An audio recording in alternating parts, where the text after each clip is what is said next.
Salve família! Imagine uma disputa tão intensa que transformou cidades inteiras em campos de medo, traições e alianças improváveis.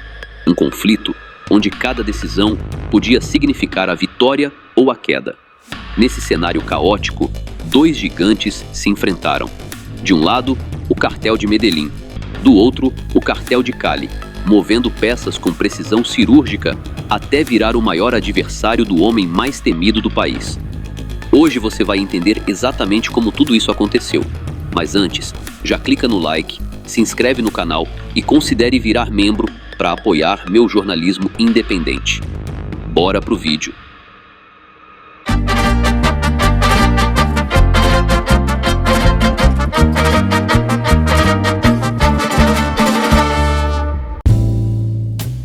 Uma frase, dita por Gonzalo Rodrigues Gacha ao jornalista Hernando Corral, ilustrava perfeitamente a tensão que existiu entre os dois maiores cartéis colombianos. Há algo que precisamos entender. Nós somos uma potência, e eles também são uma potência. E havia motivos para essa percepção. O cartel de Cali tinha características muito diferentes de sua contraparte de Medellín. Enquanto a organização de Medellín recorria frequentemente à força para dominar o mercado, a de Cali preferia atuar por meio de conexões políticas, econômicas e sociais. Daí, surgiu a frase que virou quase um ditado popular. Enquanto o cartel de Cali paga para convencer, o de Medellín usa métodos extremos. O cartel de Cali até utilizava a força, mas quase sempre dentro da própria estrutura, para manter controle sobre células menores.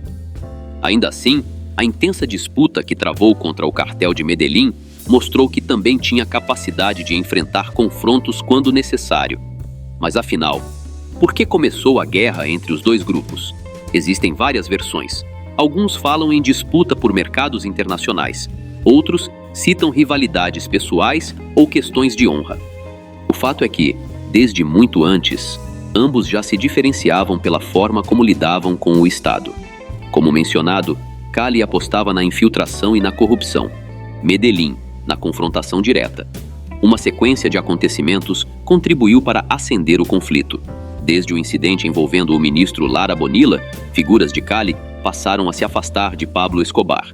Consideravam aquele ato um erro gravíssimo. Também circulavam rumores de desentendimentos entre os distribuidores nos Estados Unidos, o que esfriou de vez a relação entre os grandes nomes das duas cidades. Para piorar, o grupo de Medellín começou a contestar o domínio tradicional do grupo de Cali sobre o mercado de Nova York, algo que aumentou ainda mais a rivalidade. Os irmãos Rodrigues, Gilberto e Miguel, líderes do cartel de Cali, afirmaram que, para entender o que ficou conhecido como a Guerra dos Cartéis, muita gente aponta a queda de Hernán Valencia, integrante calênio, atribuída a homens ligados a Pablo. No entanto, segundo eles, o estopim real teria sido um conflito de caráter pessoal. Esse conflito envolvia El Negro Pabón, amigo de juventude e parceiro de delitos de Pablo Escobar, e um membro de Antioquia associado ao cartel de Cali, conhecido como Alejo Pinha.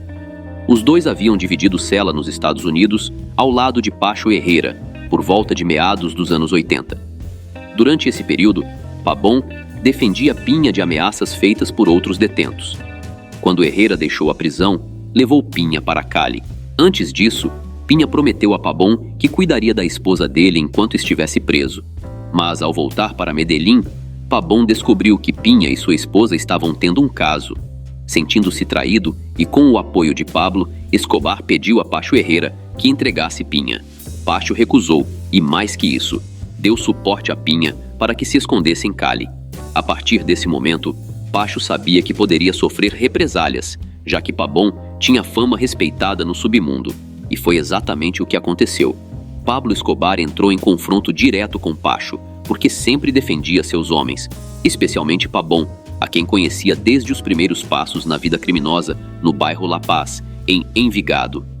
Escobar então procurou os principais nomes do grupo de Cali, Chepe Santa Cruz, a quem ele mesmo já havia feito favores no passado, e os irmãos Rodrigues Orejuela, exigindo que entregassem Pacho Herrera. Para surpresa de Escobar, os irmãos Rodrigues recusaram a exigência. Pelo contrário, avisaram Pacho Herrera de que Escobar cujo modo de agir já era bem conhecido, começaria a persegui-lo. Isso poderia acontecer interceptando suas comunicações ou seguindo seus movimentos por meio do grupo armado que controlava. Diante da recusa dos Rodrigues, Escobar decidiu sequestrar Hugo Hernán Valencia, um aliado próximo de Pacho Herrera. Após receber o pagamento milionário pelo resgate, mandou tirar a vida de Valencia e, em seguida, passou a mirar diretamente no líder de Cali, que mais tarde seria reconhecido como o traficante mais rico daquela região. Mesmo com todos esses atritos, a ruptura definitiva entre os dois grupos só foi formalizada na cidade de Palmira, perto de Cali, no final de 1987, durante um encontro que reuniu alguns dos nomes mais influentes do submundo no país. Segundo o jornalista Fábio Castilho, emissários enviados pelos Rodrigues Orejuela reforçaram a Escobar que seus chefes não estavam subordinados a ele. Escobar queria que, assim como fazia com os capos de Antioquia, o cartel de Cali também entregasse uma porcentagem de seus lucros, algo que os calênios rejeitaram completamente. Enquanto isso acontecia, Jorge Luiz Ochoa, parceiro de Escobar e amigo antigo dos Rodrigues, foi detido em novembro de 1987, enquanto dirigia um Porsche pelas estradas planas do Vale do Cauca, região dominada pelo grupo de Cali. Escobar sempre culpou os Rodrigues pela prisão, já que Ochoa havia tentado se manter fora da guerra entre os cartéis e mantinha boa relação com os chefes calênios, embora recentemente estivesse se aproximando mais de Escobar. Pablo decidiu partir para a ofensiva contra os 4 grandes líderes de Cali, os irmãos Rodrigues, Santa Cruz e Pacho, porque via neles um grande obstáculo para impor sua própria influência na cidade de Cali. No início, o cartel de Cali sofreu ataques violentos de sicários ligados a Escobar, como Tyson, Cuchilla e o próprio Pabon. Mas a resposta calênia veio com a mesma intensidade.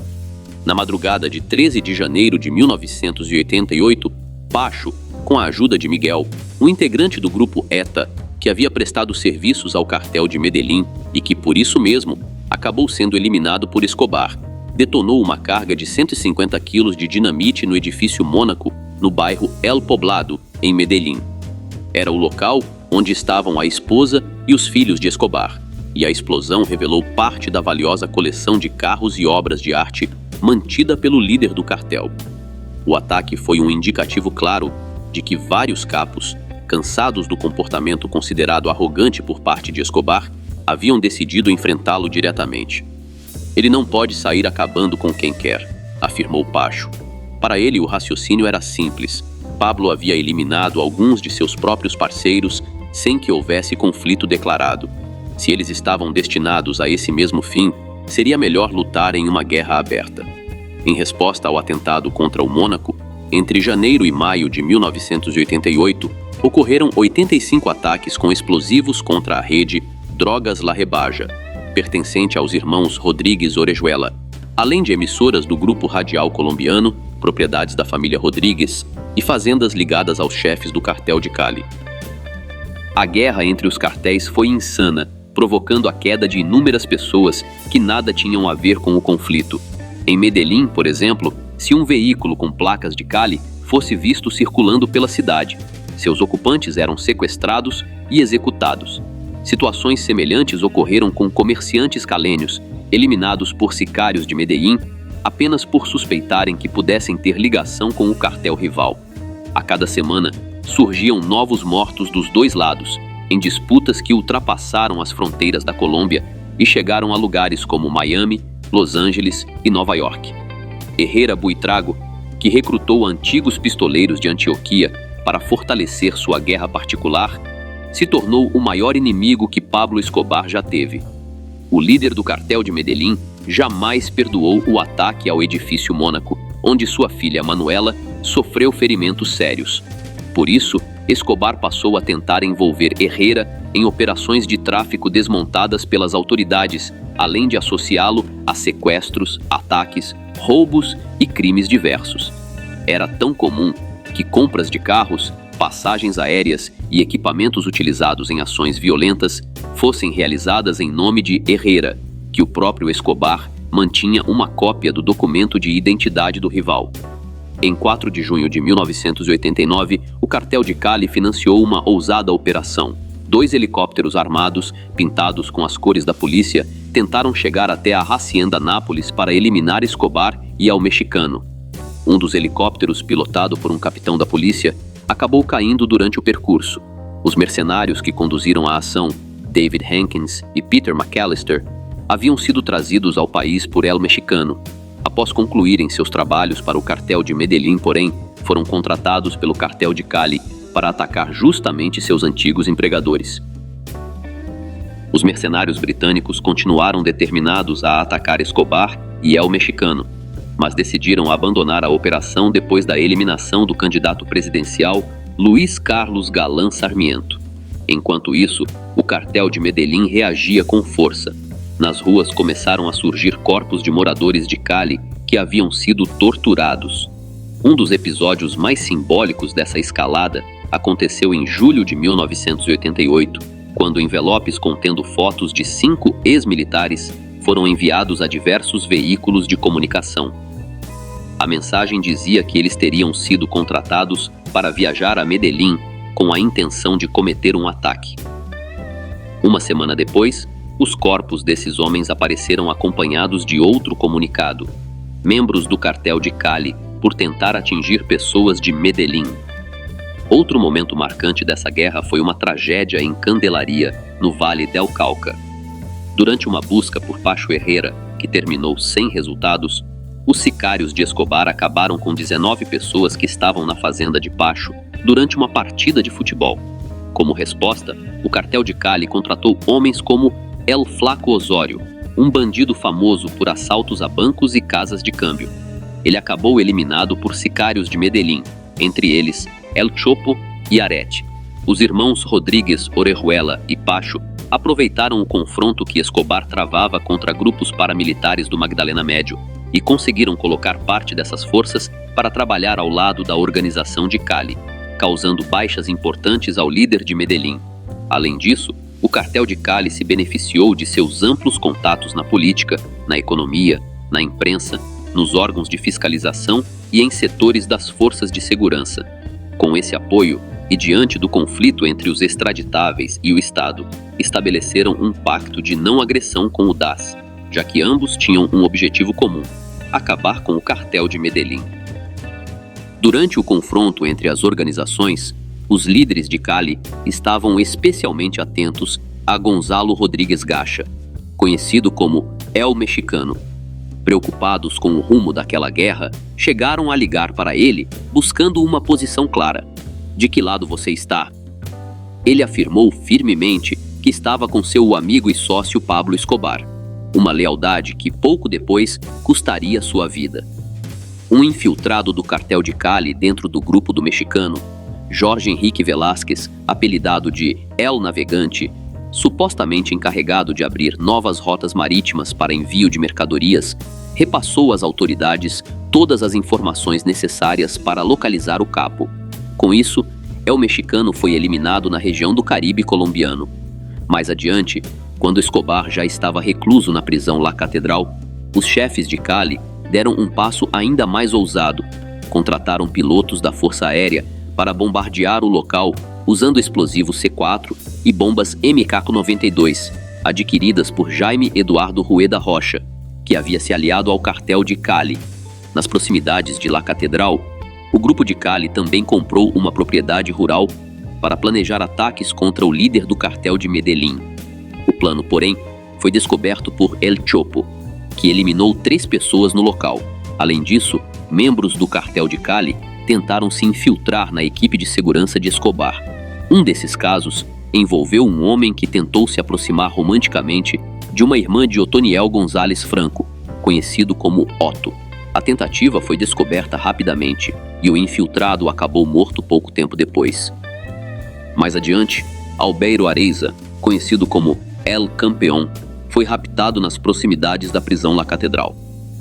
Mesmo com todos os esforços de Pablo Escobar para resgatar seu aliado com vida, chegando até a considerar a possibilidade de encerrar a guerra entre as organizações, ele acabou eliminado por grupos armados ligados ao cartel rival.